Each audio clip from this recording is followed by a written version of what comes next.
그 가운데 이 대표 단식에 대해서 한동훈 법무부 장관이 이렇게 꼬집었습니다. 들어보시죠.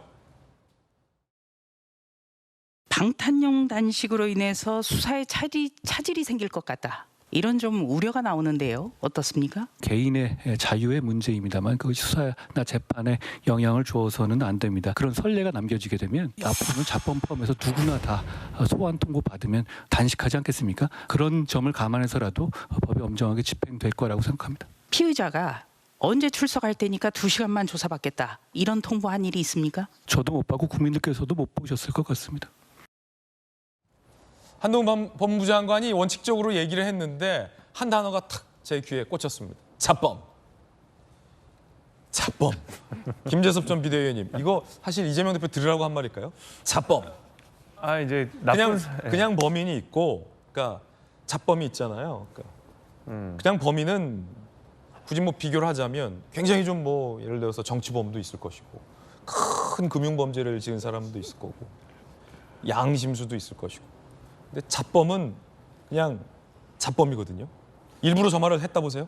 그러니까 그 야당의 대표로서 어떤 정치 지도자로서 나쁜 선례를 남기고 있는 거는 확실히 맞는 것 같습니다. 이재명 대표가 어떤 검찰 소환의 문제에 있어서도 그렇고요.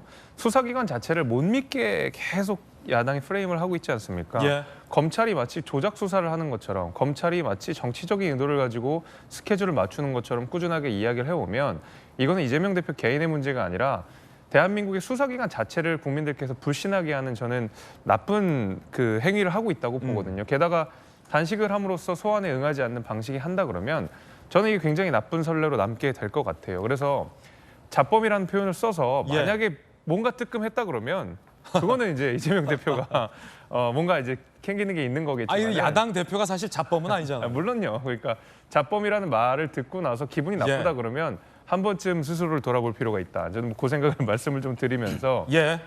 그러니까 그런 거잖아요. 이게 이 단식이라고 하는 것이 굉장히 정치적으로도 예민하고 또 극단적인 상황인데 지금 이재명 대표는 본인이 소환에 얼마든지 응하겠다, 100번이도 응하겠다라고 이야기를 해놓고서는 이렇게 피하고 저렇게 피하고 이제는 단식까지 들고 와서 소환에 응하지 않으려고 하는 태도를 보이다 보니까 법무부 장관 입장에서도 이 부분을 그냥 야당 대표라고 넘어가게 되면 정말로 말 그대로 자범까지도 나 단식하면서 나는 소환 못해. 아니 우리 이재명 대표도 저렇게 단식하면서 소환에 응하지 않는데 나는 왜 법이 누구에게는 적용되고 누구에게는 적용되지 않습니까? 검찰은 누구는 봐주고 누구는 안 봐줍니까? 이런 얘기 바로 나올 거거든요.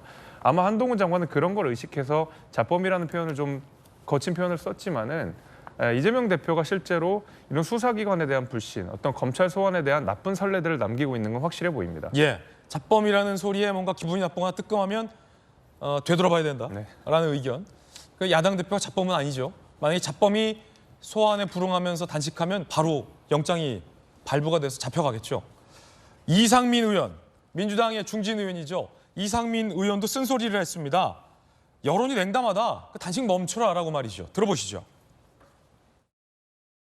이재명 대표 말 맞다면 할 게 별로 없어서 그렇다라고 하지만 그러면 그것 또한 정치에 대한 포기라고 생각합니다. 열성 지지자들은 이재명 대표 단식에 동조해야 되지 않냐 이런 주장도 하지만 대체적인 그 여론의 흐름은 좀 냉담합니다. 출구 그런 것도 명분이 충분히 있어야 되는데 좀 그러지 못하고 이재명 대표가 내세운 여러 가지 세 가지 조건이 있었습니다. 윤석열 대통령이나 또 국민의힘이 선뜻 받지 않을 것이라는 건 충분히 예상되지 않겠습니까?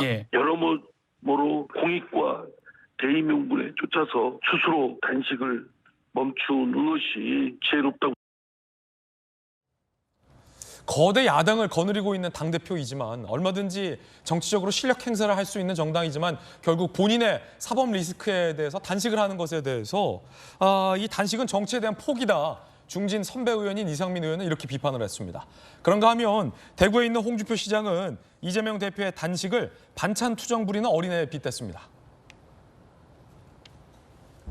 반찬 투정하면서 밥 안 먹겠다고 투정 부리는 어린애처럼 나라 일도 그렇게 하는 건 아니죠. 단식 투쟁은 7, 80년대 저항 수단이 없을 때 하는 최후의 수단이다. 일회성 이벤트 행사는 아니다. 라고 비판했습니다. 여야 양쪽에서 모두 다 이 대표 단식에 대해서 비판적인 목소리도 있는 겁니다. 그런가 하면 이해찬 전 총리는 이재명 대표의 단식 천막을 찾아서 이 대표의 단식에 동조했습니다. 들어보시죠.